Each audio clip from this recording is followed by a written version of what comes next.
Welcome into the Coach Donnie Mays show. I'm Jack Withrow, and Coach, how you doing? Been better. Been better? Yeah, been better. Another week, another disappointing loss.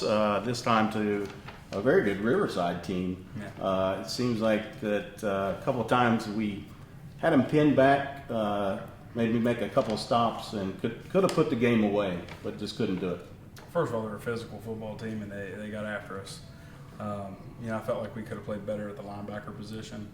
I felt like the D-line most of the night, they penetrated. They got in the backfield a lot, but the problem is when your linebackers aren't closing down, it makes it difficult to make plays. So reading guards was a big key that we lacked on, last week, and they took advantage of it. And really, they tried, just basic trade with their tight end wing. They were going to try to overload us. We didn't really worry about that too much because we'd bring down a strong safety to, take care of the unbalanced part of it. But they would run off tackle, and they really had trouble doing that. They had like 3 holding calls because they couldn't get outside, and they had to revert to running the fullback trap. I mean, their game plan was real simple. Get outside on the stretch and run fullback trap. Well, we didn't stop the fullback trap, so really when it boils down to it, they ran 4 plays and beat us, and that's a tough one to take.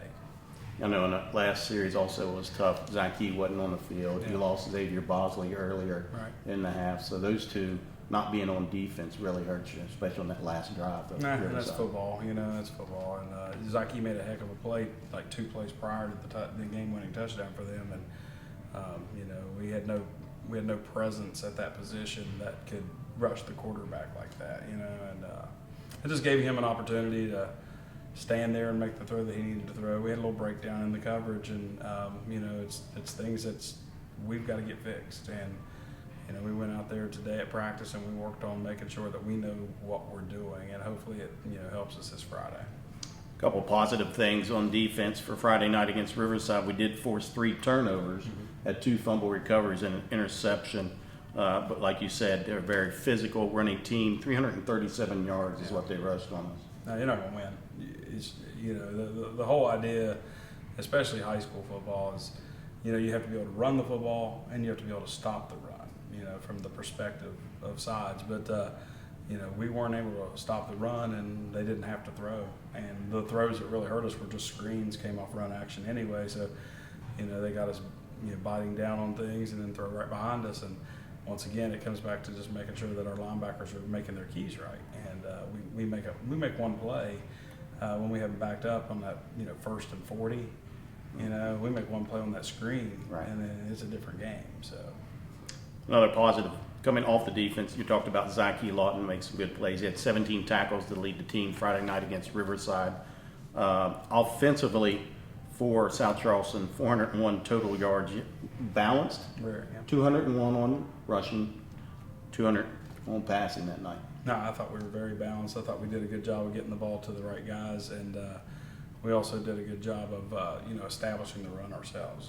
You have 200 yards rushing, 201 passing, or whatever it was, and I felt like we had a nice little game plan going into it. And the key note that goes and it's unspoken is how many times we actually scored with the ball, which was about every time but 4. Mm-hmm. I think we fumbled on the first play of the game, and then we had to punt one time, and then we had a short clock, and then I think we ended the game on a short clock or something right. like that. So I thought scoring come down to a couple field goals. We got a couple field goals that were good, and we also scored multiple touchdowns, and even one of them got taken off the board because of a hold. So I thought we moved the ball at will, and I was very proud of our group on that side of the ball. And I look, we've improved for 3 straight weeks.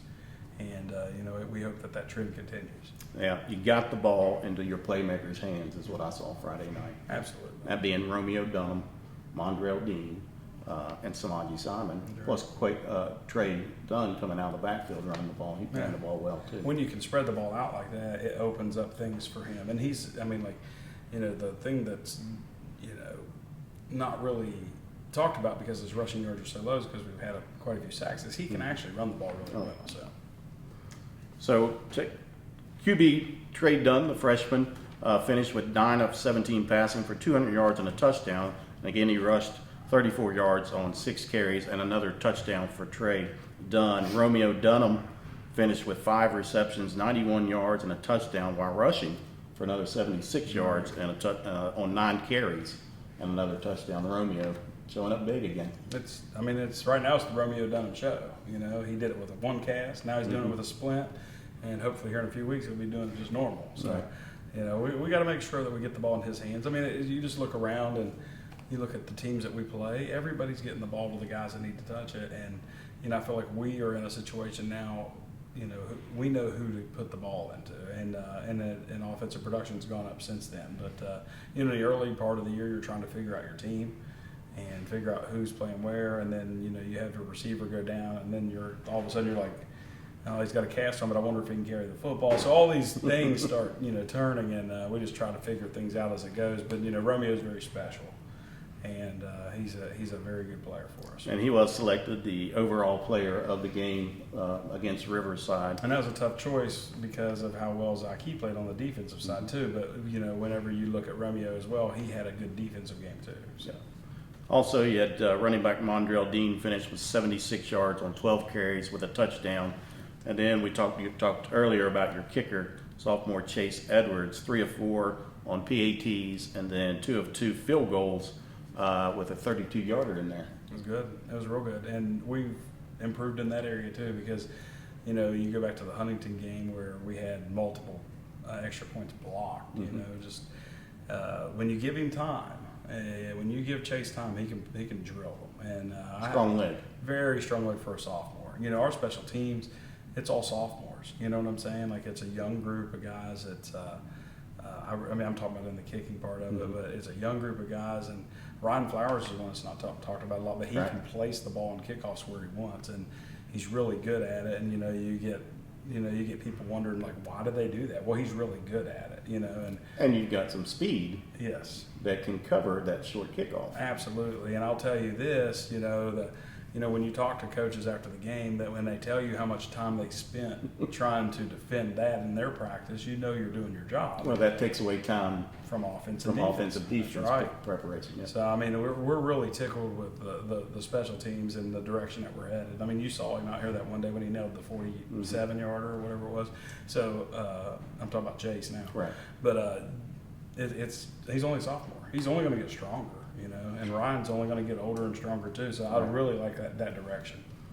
So now looking ahead, this week we've got the Hurricane Redskins coming in at 3-5, sort of in the same boat that South Charleston's in. Got to win. So 2 teams really, I mean, this is a win or maybe go home situation. No, definitely. It's a situation where, you know, like I told the kids, we have to go 1-0 each week, and really, no matter what happens, you just have to keep fighting. And you know, this is a very important game. It's a big night. You know, it's midget league night for our kids. The little guys get to come up and see our kids play, and I talk to my kids all the time, and that's going to be my focus of tomorrow's practice is how, you know, you're looked up to, and it's time that you show how you're supposed to do things for these little guys, and that's a pretty cool thing. And but I mean, it's the Hurricane Redskins. They beat up on us in the scrimmage this year. Our kids should have a bad taste in their mouth. So hopefully they can, you know, turn that over into a victory Friday. Looking at Hurricane, and they've got some good skill players, and that starts with their quarterback Austin Womack, and he only threw 434 yards last week. 4 football fields. That's all. 4 touchdowns. He did throw 1 interception. He is throwing it at 59% completion rate on the year. He's got 1,908 yards on the year, 20 touchdowns and 8 interceptions. What do you scheme to stop him? Well, he's very good. I mean, he's probably the best quarterback. Is he just a drop back passer? Yeah, Can he run? No, he's more of a drop back guy. He's a guy that, you know, your defensive ends have to be disciplined, and you have to create pressure on. You got to force him to get rid of the ball quicker than he wants to. Which I see this year as a positive for us. We've been able to get pressure on quarterbacks. Yeah, and we have, but also you got to give him a little bit of, you know, you got to give him some eye candy. People are sitting in their defenses, and we don't plan to do that. We're going to give him some things that he probably hasn't seen in high school football in 4 years, and hopefully, you know, it can mess with him a little bit.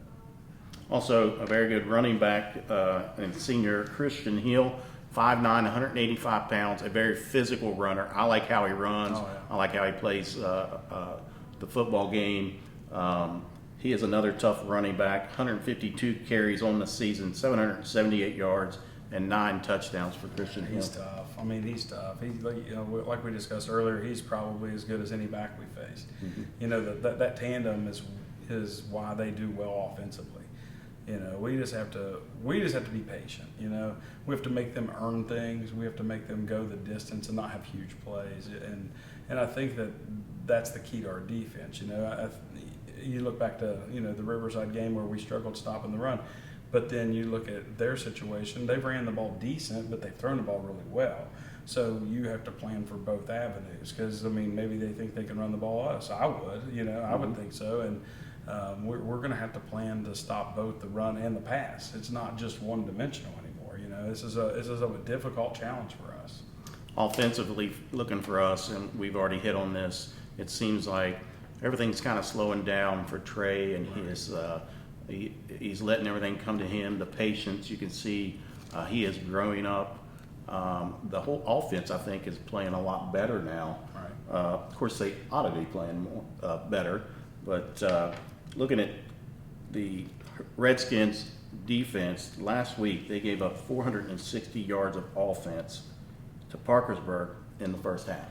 Yeah, well, hopefully we can duplicate something like that. Listen, it's high school football. Somebody's going to have breakdown somewhere at any point in the season, and they had one.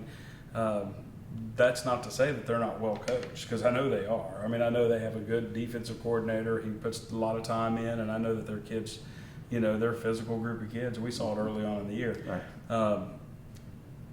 I don't necessarily think that they're going to roll in here and play like that. I think Parkersburg took advantages and things that maybe we saw on film after we scrimmaged them and planned them for, and then they took advantage of it and Right. used it. But it is what it is. But it's a good football team. It's a good listen. They've got good players on defense. I think they're really good at corner. I really do. I like number 2 and then number 27 is pretty good. So. They gave up 42 points to Parkersburg, but they're only giving up defensively 23 points per game. So that tells you that they are good. Oh yeah, and their schedule's been tough. Everybody in the Mount State Athletic has. I look at their tough schedule and I look at our schedule. It kind of looks similar. the same. They do minus the Johnson Central, Right. and then they get to play Winfield. Mm-hmm. Winfield's a pretty good team, but it's not Johnson Central. No. So yes, they're a good football team. They're going to come in here Friday night. They know their backs are against the wall. We know our backs are against the wall. It's just a matter of who wants it more. And I told the kids out there today, why should we not want this game more than they do? Let's go out there and just get after it and see what happens. Just give us 4 quarters of play. Let's get after it defensively, play downhill as linebackers, and attack the football when it's in the air. If you can do those little things like that, you get a lot of positive results. Well, there you go. Good luck. All right, we'll see you.